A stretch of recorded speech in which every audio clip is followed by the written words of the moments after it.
একজন গৃহবধূ থেকে রাজনৈতিক কর্মী, এরপর দলের চেয়ারম্যান এবং এক পর্যায়ে দেশের প্রধানমন্ত্রী। দলের ভরাডুবির পরেও জনগণের ভালোবাসায় সিক্ত তিনি। বলছি বিএনপি চেয়ারপারসন বেগম খালেদা জিয়ার কথা। তবে নিতান্তই এক গৃহবধূ থেকে কিভাবে রাজনীতিতে উত্থান হলো তার, সে ইতিহাস অনেকেরই অজানা। শিয়া বাটার ও ভিটামিন ই সমৃদ্ধ lily glam beauty soap. Lily, always beautiful. 1981 সালের 30 মে রাষ্ট্রপতি জিয়াউর রহমানকে যখন হত্যা করা হয়, তখন দুই শিশু সন্তানকে নিয়ে ঢাকা সেনানিবাসে অবস্থান করছিলেন খালেদা জিয়া। রাজনৈতিক দল হিসেবে বিএনপি তখন বিপর্যস্ত এবং দিশেহারা। জিয়াউর রহমান পরবর্তী দলের হাল কে ধরবেন সেটি নিয়েও নানান আলোচনা চলতে থাকে।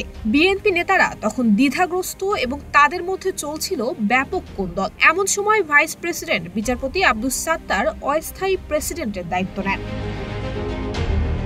বিএনপির ওয়েবসাইটে দেয়া তথ্য অনুযায়ী 1982 সালের 13 জানুয়ারি একজন রাজনৈতিক কর্মী হিসেবে খালেদা জিয়া আত্মপ্রকাশ করেন। সেদিন তিনি বিএনপির সদস্যপদ লাভ করেন। একই বছর 7 নভেম্বর জিয়াউর রহমানের সমাধিস্থলে শ্রদ্ধা নিবেদন করতে গিয়ে খালেদা জিয়া প্রথম বক্তব্য রাখেন। বিএনপিতে যোগ দেওয়ার পর থেকে খালেদা জিয়া বিভিন্ন রাষ্ট্রীয় অনুষ্ঠানে হাজির হওয়া শুরু করেন। 1982 সালের 28 জানুয়ারি শেরেবাংলা নগরে জাতীয় সংসদের নতুন ভবনের উদ্বোধনী অনুষ্ঠানে রাষ্ট্রপতি আব্দুস সাত্তার এবং প্রধানমন্ত্রী শাহ আজিজুর রহমানের সঙ্গে উপস্থিত ছিলেন খালেদা জিয়াও। 1982 সালের 24 মার্চ তৎকালীন সেনাপ্রধান AHM এরশাদের সামরিক অভ্যুত্থানের মাধ্যমে রাষ্ট্রপতি আব্দুস সাত্তারকে ক্ষমতাচ্যুত করা হয়। তখন রাজনীতিতে সাত্তারের আর কোনো মূল্য থাকেনি।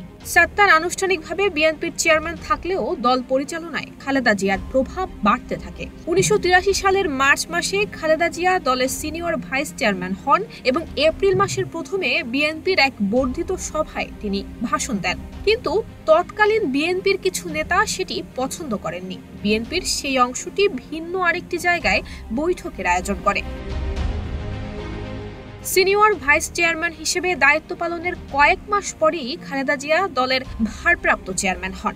এমন সময় এরশাদ বিরোধী আন্দোলনে সক্রিয় হয়ে ওঠেন তিনি। 1984 সালের 10 মে খালেদা জিয়া বিএনপির চেয়ারম্যান নির্বাচিত হন।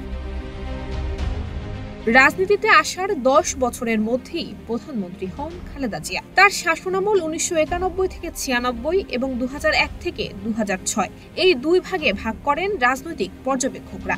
2001 সালে ক্ষমতাসীন হবার পর থেকে খালেদা জিয়ার সরকার একের পর এক বিতর্কের মুখে পড়ে। সেই বিতর্ক থেকে বেরিয়ে আসতে পারেনি তার দল এবং সরকার। 2008 সালের নির্বাচনে খালেদা জিয়ার দল বিএনপির ব্যাপক ভরাডুবি হয়। এরপর 24-এর অভ্যুত্থানের আগ পর্যন্ত একরকম কোণঠাসা অবস্থায় ছিল এই রাজনৈতিক দল। নুসরাত জাহান মেহেক, ঢাকা পোস্ট।